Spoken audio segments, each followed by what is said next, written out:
बच्चे वाला चैप्टर कर रहे हैं मैथ्स का, चैप्टर 3। देखना जरा, pair of linear equation, pair of linear equations in two variables, pair of linear equation in two variables. देखो सारे इंपोर्टेंट क्वेश्चंस कर रहा हूं मैं, जो भी देखने कैसे कर रहे हैं। पहले देखो, पहला क्वेश्चन मेरे पास है कि इफ द लाइन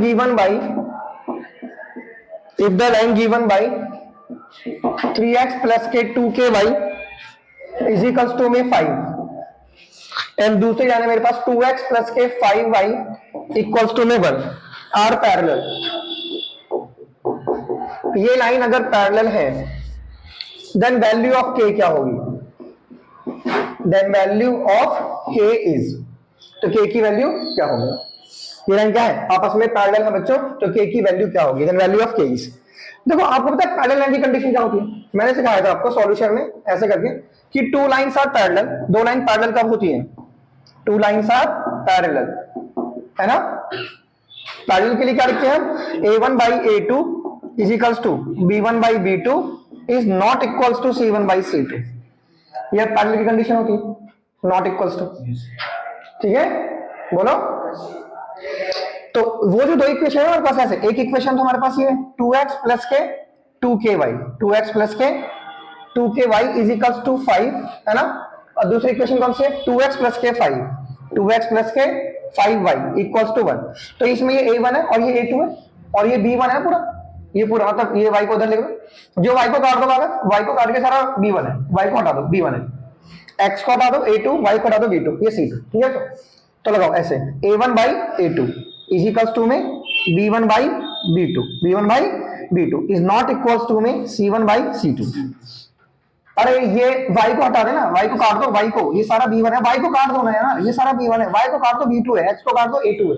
ठीक है, समझ में आ गया? a1 by, ये कंडीशन लगाओ ना, a1 by a2 b1 by b2 not equal to c1 by c2। तो अब इन दोनों को बराबर कर दो इसमें, कैसे? ये 3 by 2 इज इक्वल्स टू में 2k by 5। अब क्रॉस मल्टीप्लाई कर दो, इसका इससे, ये हो गया 5 3 15 और ये हो गया 4 के, तो 15 के नीचे 4 लिया, सो दैट इज k। तो ये क्वेश्चन ऐसे करना है। ठीक है, कर लोगे? श्योर हो ना? देखो एक और क्वेश्चन देखो जल्दी से।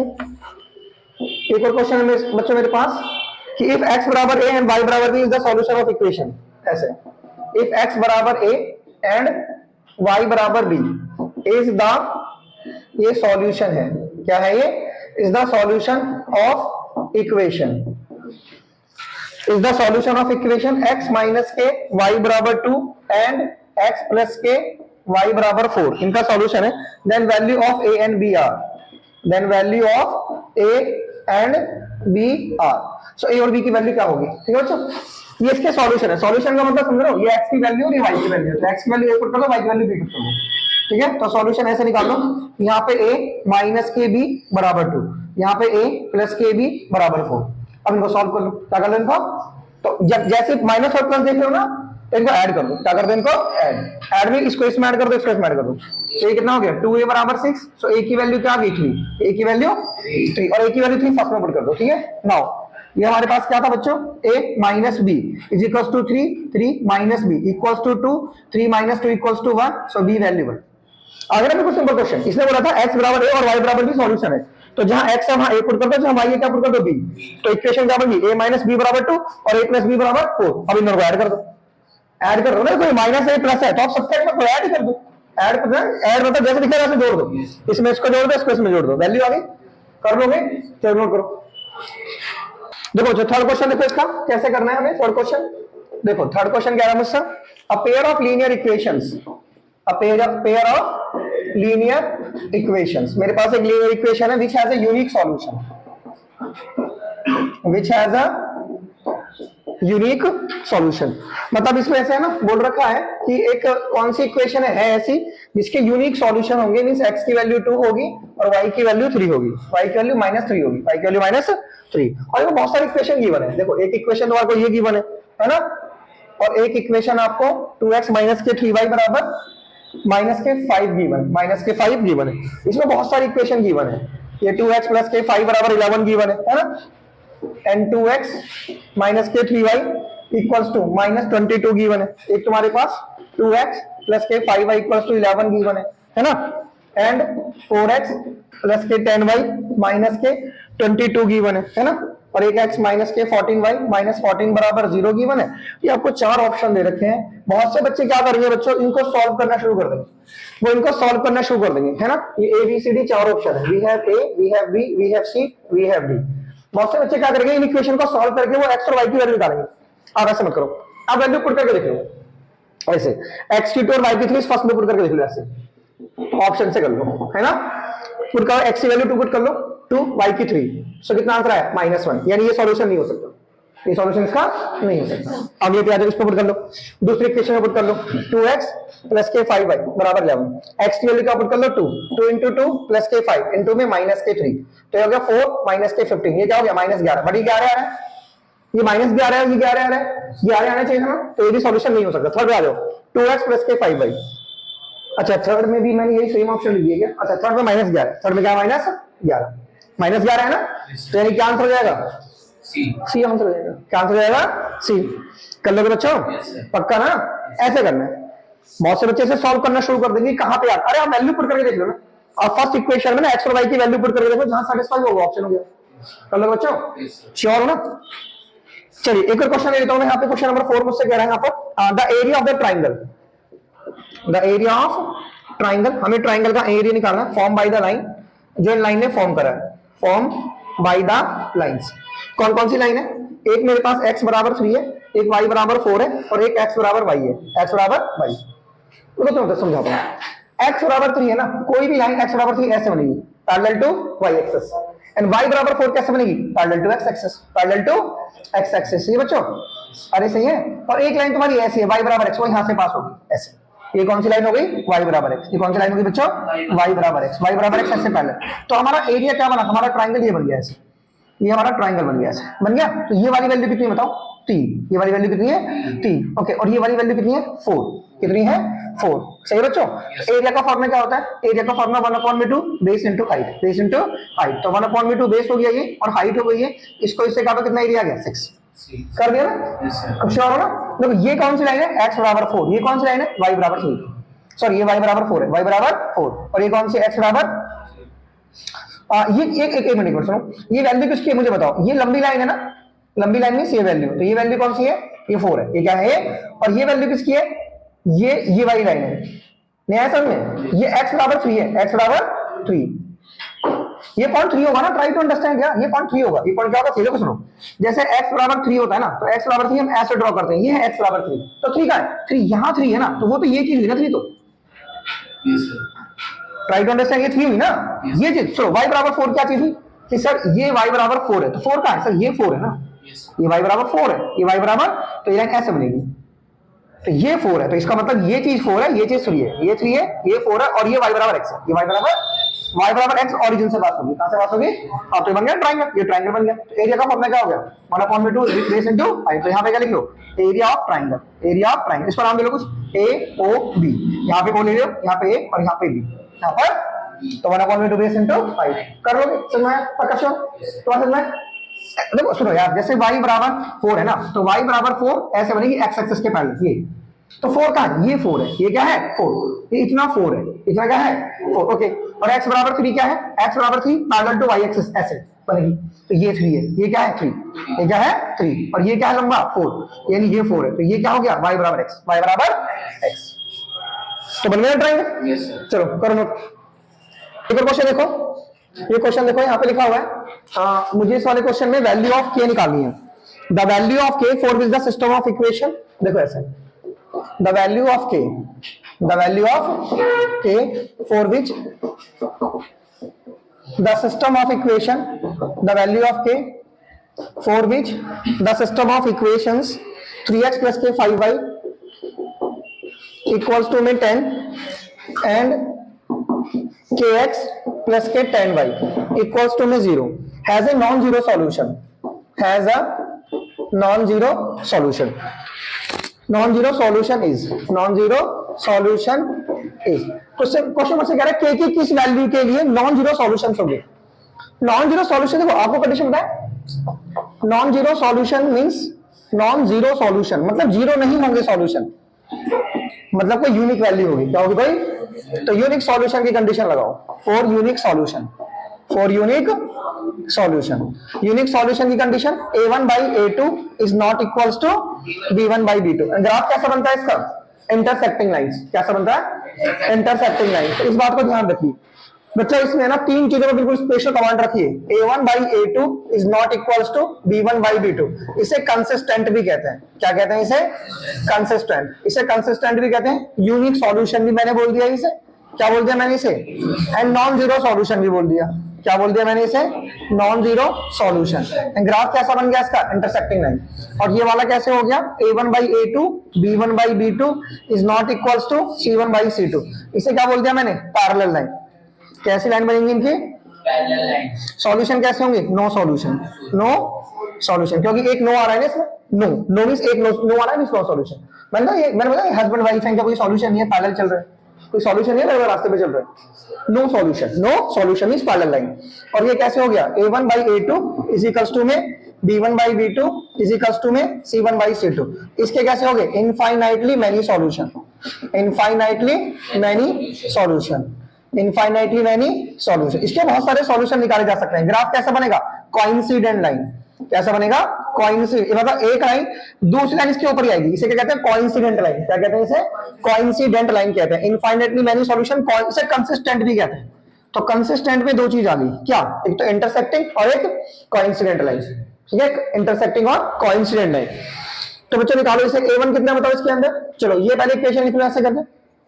सारी इक्वेशन ये है 3x प्लस के 5y बराबर 10 है ना, एंड kx प्लस के 10y इक्वल्स टू में 0।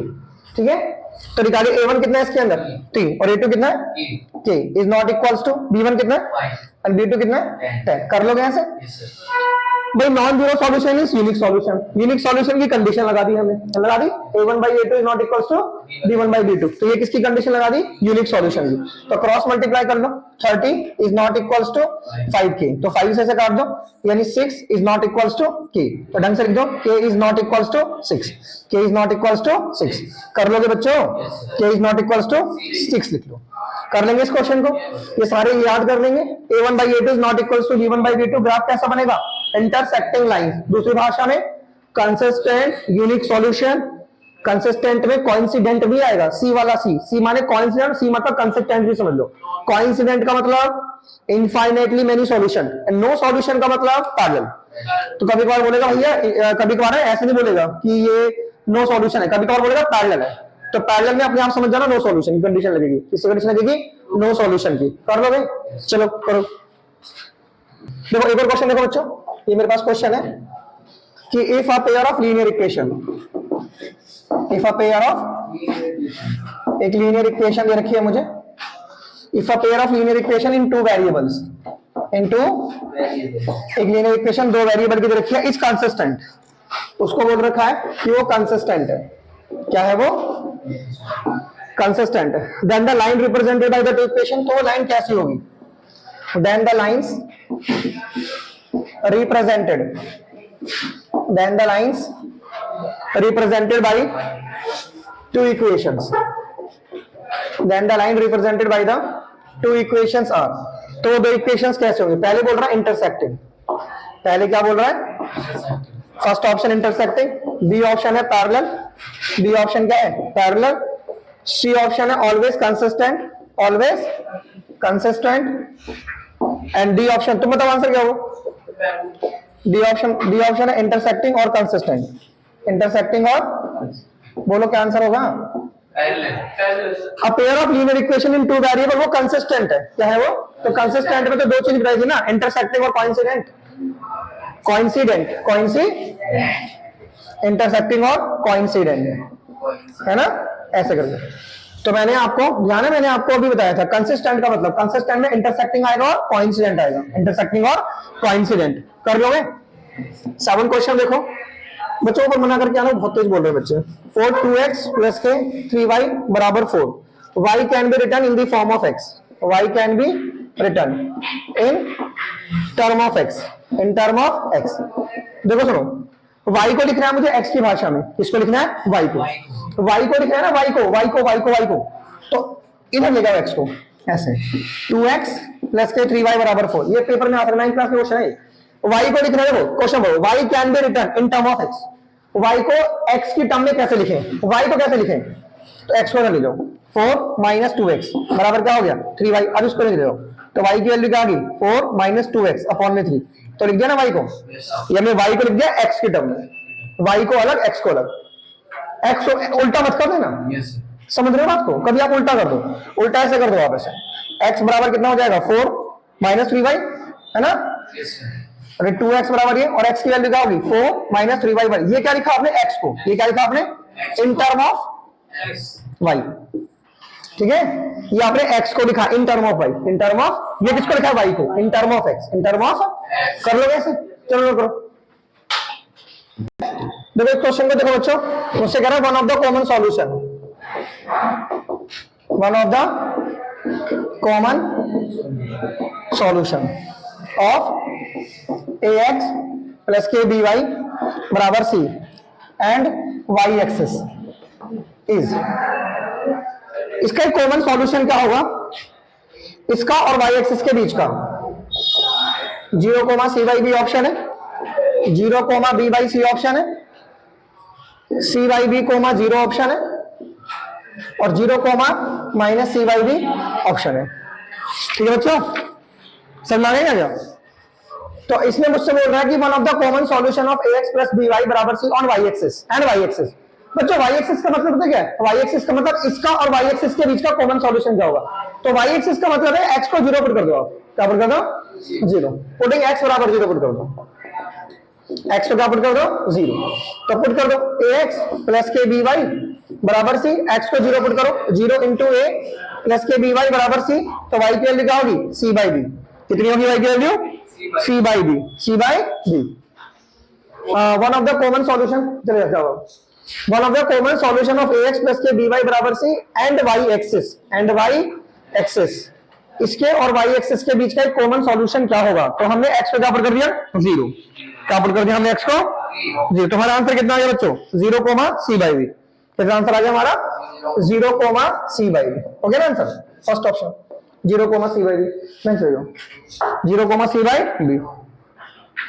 ठीक है, अब देखो इसने मुझसे बोला क्वेश्चन नंबर 9 में, 10 तक कर लेते हैं बस अभी, इफ ax प्लस के b y equals to c a and lx plus k m y is equals to में n है, इनके यूनिक सॉल्यूशन है, हैज अ यूनिक सॉल्यूशन, तो क्वेश्चन में इसके मुझे यूनिक सॉल्यूशन गिवन है, क्या गिवन है यूनिक सॉल्यूशन, तो यूनिक सॉल्यूशन है ना, तो फिर इसने मुझसे ऑप्शन दे रखे हैं, क्या दे रखे हैं ऑप्शन, कि अगर यूनिक सॉल्यूशन है तो कौन सा ऑप्शन करेक्ट होगा, कौन सा ऑप्शन करेक्ट होगा, तो पहला ऑप्शन दे रखा है मुझे कि am is not equals to lb, और अगला सॉल्यूशन है am इज इक्वल्स टू में lb, फिर है ab इज इक्वल्स टू में lm, और फिर है ab is not equals to में lm।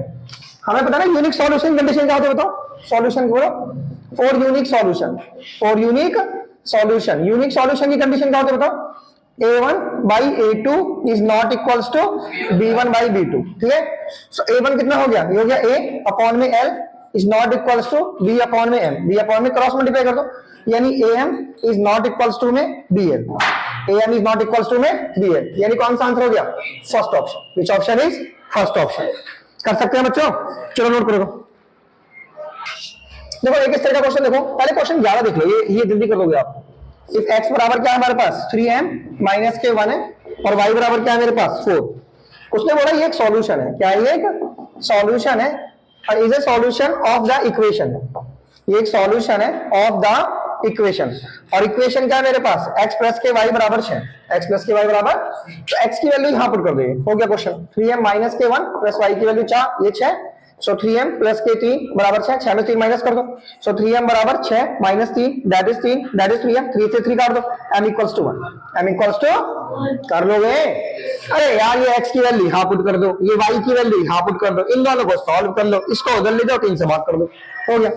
एक क्वेश्चन देखो 10वां क्वेश्चन कैसा है बच्चों, इन ट्राइंगल एबीसी में, ये ट्राइंगल एबीसी है, और इसमें एंगल सी की वैल्यू जो दे रखी है ना 3 टाइम्स एंगल बी है, एंगल सी की वैल्यू क्या है 3 times angle B, 3 times angle C की वैल्यू इतनी है ना, 3 टाइम्स एंगल बी, और एंगल सी की ये भी वैल्यू है 2 times of angle A plus के एंगल बी, तो हमसे क्या पूछा है, angle A comma angle B comma angle C, ये मुझसे पूछा बच्चों, 3 एंगल पूछे।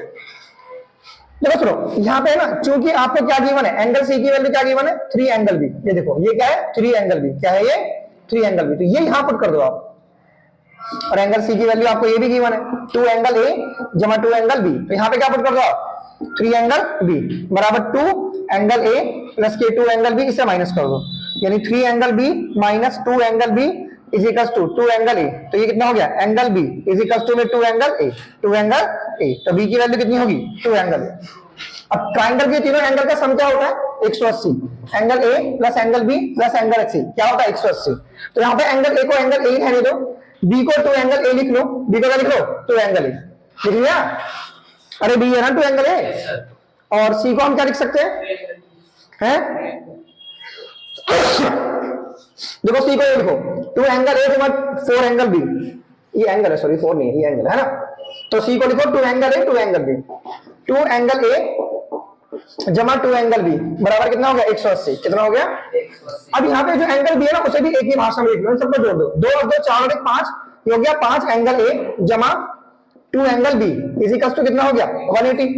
अब यहाँ पे एंगल, इसको भी एंगल ए ही लिख लो ना, 2 angle A 2 angle A angle B 2 angle A, बोलो बच्चों, तो ये कितना हो गया 180 और ये कितना हो गया 5 एंगल ए, तो 2 और 2 4, 4 और 5 9, तो 9 एंगल ए कितना हो गया 180, तो एंगल ए की वैल्यू कितनी होगी 20, एंगल ए की वैल्यू 20, तो एंगल ए यहां रख लो, तो एंगल बी की वैल्यू क्या है, ट्वाइस ऑफ एंगल ए, यानी 2 इंटू में 20, तो दैट इज 40, तो एंगल बी की वैल्यू कितनी होगी 40।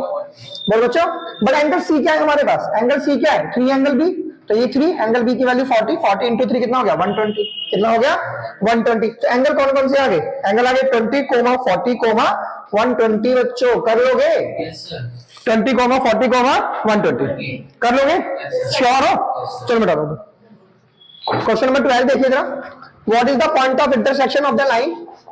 देखो क्वेश्चन 12 कह रहा है what is the point of intersection, what is the point of intersection of lines represented by, what is the point of intersection of line, represented by 3x minus k 2y equals to 6 and y axis देखो what is the point of intersection, मतलब ये line और y axis के बीच का point of intersection निकालना है। तो मैंने क्या बोला, जब भी y एक्सिस और किसी लाइन के बीच का पॉइंट ऑफ इंटरसेक्शन निकालेंगे तो x को क्या पुट कर देंगे 0, हो गया question, putting x equals to 0, तो यहाँ पे 0 पुट कर दो, तो 3 इंटू में 0 माइनस के 2y बराबर 6, माइनस के 2y बराबर 6, तो y की वैल्यू क्या होगी -3, सो पॉइंट क्या हो गया 0, -3, 0, तो किसी लाइन और y एक्सिस के बीच का निकालना हो तो y को 0 पुट कर दो, और किसी लाइन और x एक्सिस के बीच का निकालना हो तो y को 0। नेक्स्ट क्वेश्चन देखो, for what value of p, next question में बोल रहे हैं मुझसे कि for what value of p, कि p के किस वैल्यू के लिए सिस्टम ऑफ इक्वेशन, ये जो सिस्टम ऑफ इक्वेशंस है, for what value of p system of equation कौन कौन सी, 2x प्लस के पी वाई बराबर 8 एंड x प्लस के वाई बराबर 6 हैव नो सॉल्यूशन, कोई सॉल्यूशन नहीं होंगे, क्योंकि किस वैल्यू के लिए कोई सॉल्यूशन नहीं होंगी, नो सॉल्यूशन, तो लगाओ नो सॉल्यूशन की कंडीशन। फॉर नो सॉल्यूशन के लिए क्या कंडीशन होती है बताओ, सॉल्यूशन कर रहे हैं ना इसका, okay, for no solution a1 by a2 is equals to is not equals to, ये नो सॉल्यूशन हो गया, तो लगाओ a1 by a2 करो, इक्वेशन लिख लो पहले, 2x प्लस के पी वाई बराबर 8 एंड x प्लस के वाई बराबर 6 लगाओ, बताओ a1 by a2 करो 2 by 1, अब b1 by b2 करो p by 1, अब नॉट इक्वल्स टू करो c1 by c2 8 by 6, तो इन दोनों को बराबर कर लो, इसकी से, तो 2 into 1 बराबर 1 into में p, so p has value 2, p has value, कर लोगे, श्योर हो, चलो तुम बताओ जल्दी से।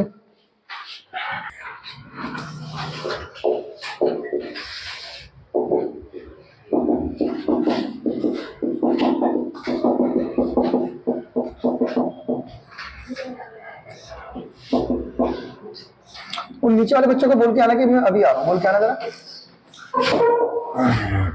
find out their moving direction.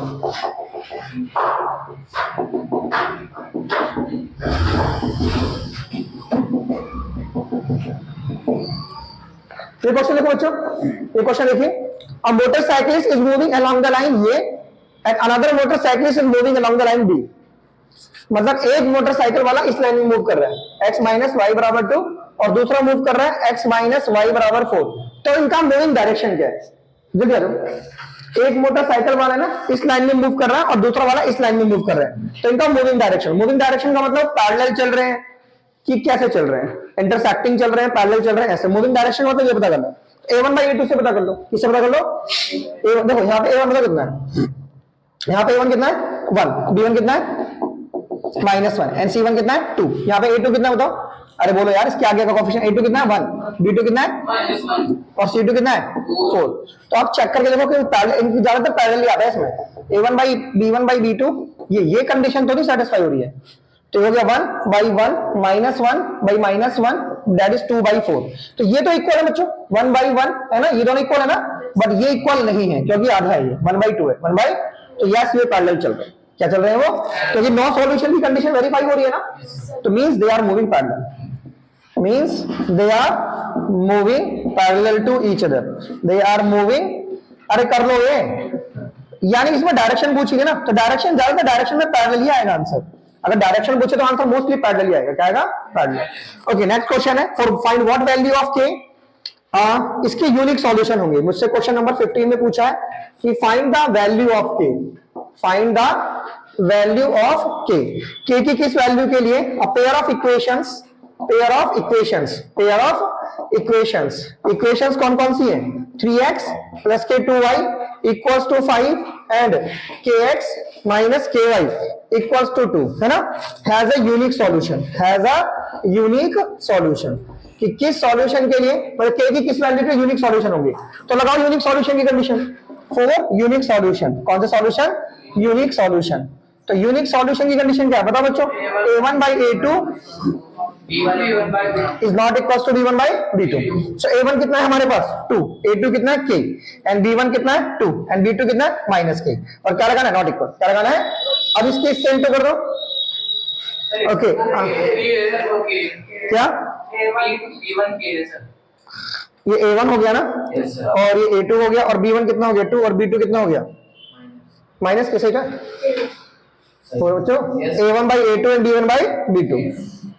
Okay, has a unique solution, unique solution. तो यूनिक सॉल्यूशन की कंडीशन ये तो होती है। अच्छा मैंने क्वेश्चन गलत दिया क्या? वहां पे x आएगा बच्चों, यहाँ पे kx है, यहाँ पे सिर्फ x है, क्योंकि k से k कट रहा है तो सब कुछ गलत होगा इसका मतलब। सो यहाँ पे 3 है, यहाँ पे 1 है। क्या यहाँ पर 1 कर लोगे वैसे, क्योंकि हमारा पहले k आ रहा था ना, तो k से तो k कट जाएगा, वैल्यू किसकी निकालेंगे, इसका मतलब गलत हो रहा है ना। तो मैंने चेक कर दोबारा से, तो यहाँ पे 1 है। अब क्रॉस मल्टीप्लाई कर लो, तो 2k is not equals to, ये माइनस ऊपर पहुंचा दो, -k2। ठीक है, 2 से 2 काट लो, so k is not equals to -1, k is not equals to -1 कर लेंगे ऐसे। तो ये थे हमारे सॉल्यूशन। चलो वीडियो ऑन कर रही, दूसरी चल रही, वो चल रही है, चलो दूसरे लो। इस वाले क्वेश्चन में ना दोबारा देखो बच्चों, इस वाले क्वेश्चन में यहाँ पे भी मिस्टेक हुआ है। a1 हमारा 3 है, a1 क्या है हमारा 3 है, तो हमारे पास क्या है यहाँ पे 3 आएगा। क्या आएगा हमारे पास? ओके, क्वेश्चन को चेंज करो, तो यहाँ पे आप 2 लिख लो। क्या लिख रहे हैं यहाँ पे आप? 2। अब सही हो गया, सही है, हो गया सही। और मिस्टेक थी, हमने वहाँ 3 था, हमने 2 लिख लिया था, अब हमने यहाँ भी चेंज कर दिया। ठीक है,